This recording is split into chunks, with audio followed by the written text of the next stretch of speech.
Hello guys, and welcome back to another not karting video. This is something completely different, and we have ventured into the sim racing world. So I want to take you through the whole setup that we've got, the prices for everything, and then a few little issues that I've had as well to hopefully help you if you do get this setup. And I do think this is going to be one of the best all-around bundles for F1 2022 when that comes out in early June. So without further ado, let's get into it and I'll show you the setup.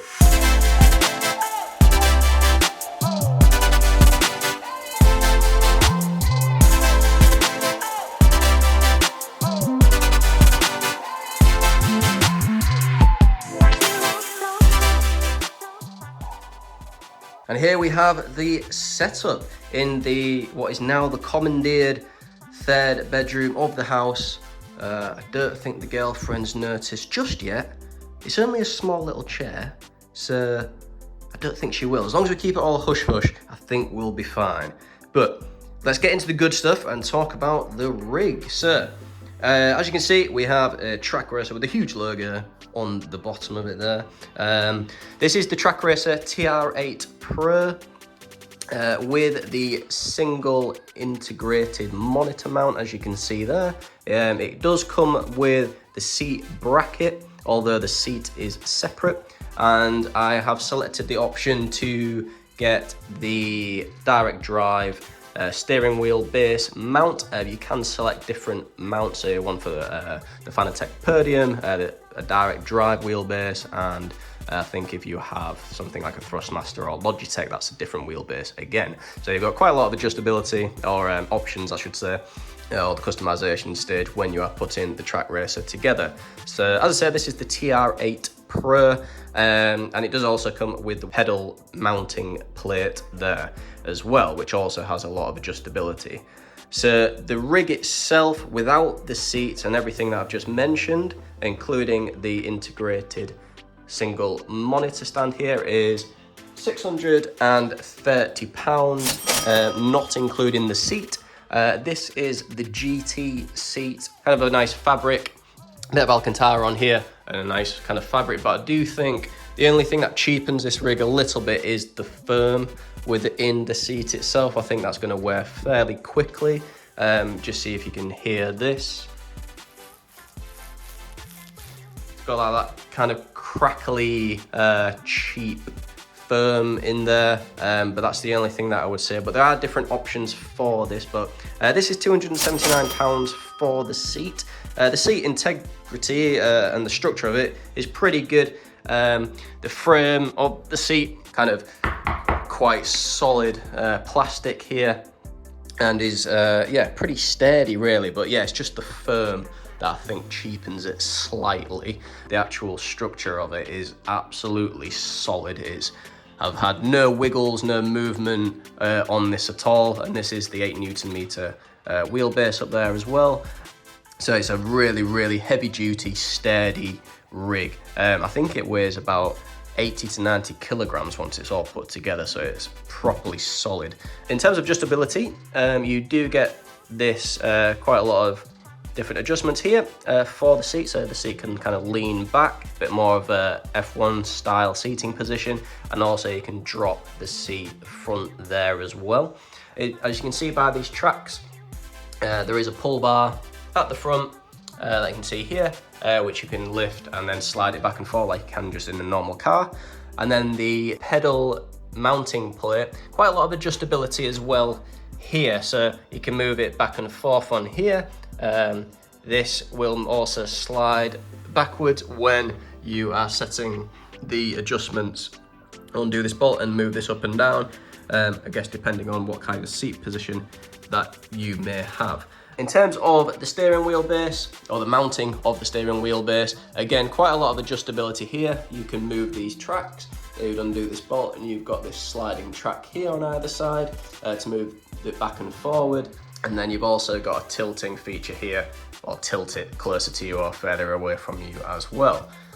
In terms of the single monitor mount, this mounts directly to the rig, as you can see here, just by this 4 quite hefty bolts down there, and also got a bit of cable management that would go through and keep your cables tidy underneath your monitor there as well. So all in all, I'm pretty impressed with the rig. I say I've had no movement, no wiggles, anything like that with the rig. Even when you do get a huge snap of oversteer on the wheelbase, it's all very solid. So let's talk about the wheelbase and the steering wheel. One of the best bang for buck steering wheel bases that you can buy if you are looking for a direct drive system for consoles. So as you can see, we are on the PS5, and this is the GT DD Pro steering wheel base with the 8Nm boost kit, accompanied with the ClubSport Esports F1 version 2 steering wheel. Quite a mouthful, a long title for such a small steering wheel. The wheelbase itself with the 8Nm boost kit is £600, and the steering wheel here that you can see, the version 2 steering wheel is £270. So you've got £870 in the steering wheel here, as well as if you need the quick release system. This actually does come with this steering wheel, but this is £100 separately on if you buy a steering wheel that this does not come with. So make sure you check your basket at the checkout on the Fanatec website to answer a few questions around the wheelbase and if it's compatible with PlayStation, Xbox and things like that. This wheelbase, the GT DD Pro, is made for PlayStation predominantly, but if you get a compatible wheel with Xbox, it will work with the Xbox, and also the PS4, the PS5, the Series S and the Series X. I'm not too sure about Xbox One, but I imagine it will work. What you can do is buy the McLaren GT3 wheel. That is the cheapest wheel, I believe, actually, that Fanatec do as well. And that is an Xbox compatible wheel and looks pretty nice, gotta say. I do quite like the McLaren GT3 wheel, but that's what you would need to make it work with the Xbox, and then run the base in compatibility mode by the on button that you can see there. Just cycle through that to get it into compatibility mode, and that will work with the Xbox. Another thing to mention with the Fanatec wheel base here is that I've had a few issues with it not working when I've loaded up F121, for example, in compatibility mode. And that is due to turning on the PlayStation with the controller and not just using the on button. So what you need to do is turn on your PlayStation or your console by the on button on the console. Do not turn it on with the normal controller. For some reason, that does not allow the wheelbase to then sign in and connect to your profile to make it work on your game or your profile. So make sure you are pressing the on button on the console, then come to your steering wheel, turn that on, put it in compatibility mode, and then load up the games such as F121 here. Ones like Gran Turismo 7, because that's a newer game, you can run that in full PlayStation mode once you've cycled through here. This will be a blue button rather than purple, and that will work on Gran Turismo absolutely fine. Now the 8Nm wheelbase, I think if you're going to come from a Logitech or Thrustmaster, especially like the lower end, mid end of those, or especially from controller, you're going to notice a huge difference in the power, the detail and the smoothness of this wheel. Honestly, the 8Nm, I know people have the 20Nm podium wheels and SimRacing and stuff on the PC, but I think as far as console goes, this is the best that you can get. And say coming from Logitech or Thrustmaster, you will notice a night and day difference in terms of the power and the smoothness in the wheel. I run it at about 80% full power, and that's plenty enough for me. The detail still comes through and still gets a big snap of oversteer on here with quite a lot of aggression. If you step out of line in the cars on GT7 or F1 or anything like that, it's, you know, plenty enough for me. In terms of the wheel itself, so this is the ClubSport Esports F1 version 2 wheel, and again wanted a more of a formula style rim rather than the Gran Turismo circular rim that comes with the bundle.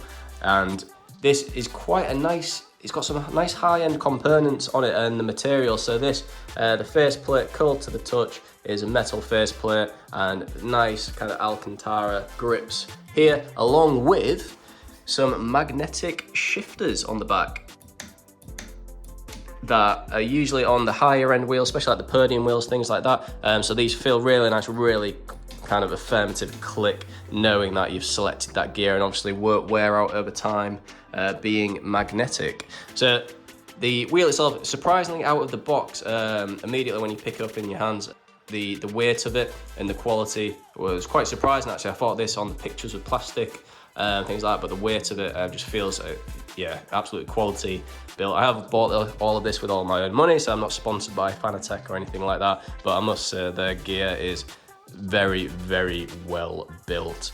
Which brings me on to the V3 pedals. These are the ClubSport V3s. Come with all the pedals and the load cell kit, as you can see here, and the clutch pedal, and these are £400, which are also obviously compatible with the wheelbase. But you can get the cheaper options, the CSL pedals. But I do think they're sold out currently, which are £100, which are just the 2 pedals and just a firm on the brake pedal without having the load cell kit. So these are quite adjustable. If we go around the back here, these nice anodized red components, and that section here in the middle allows you to adjust the strength of the preload of the load cell pedal.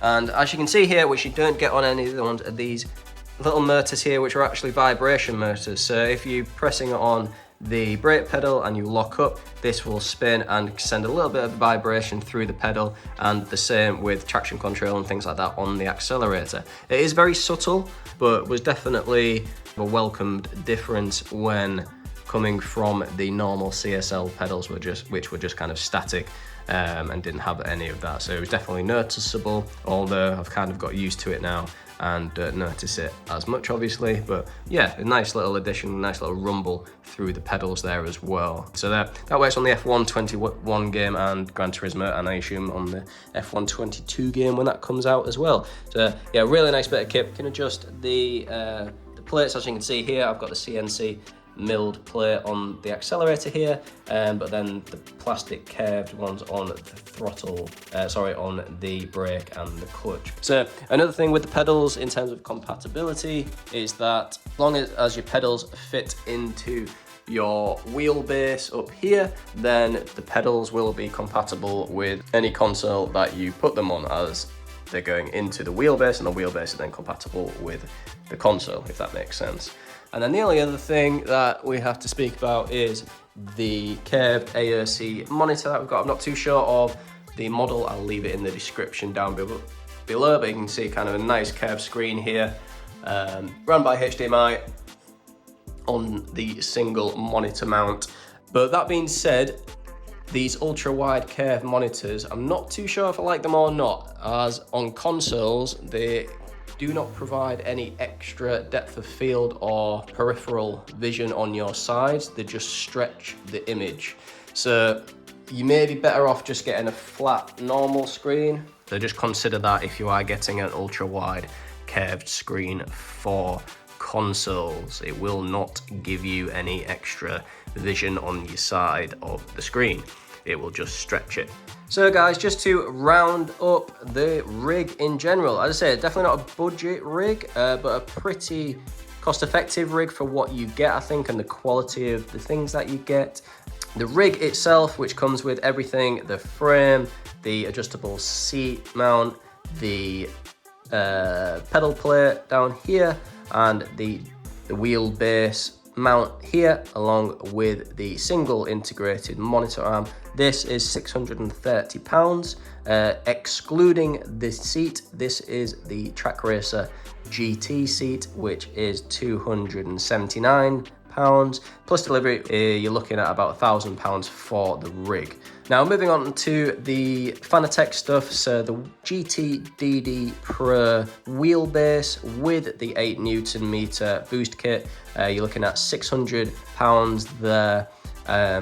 The steering wheel, which is the ClubSport F1 Esports V2 steering wheel, £270. We have the 3 ClubSport pedals, which are £400, but you can get the CSL pedals that will be compatible with this wheelbase, which are £100, or I believe if you get the CSL pedals with the lured cell kit for the brake kit as well, which adds a lot more pressure onto the brake kit, a bit more realistic, they are £200, I believe, as well.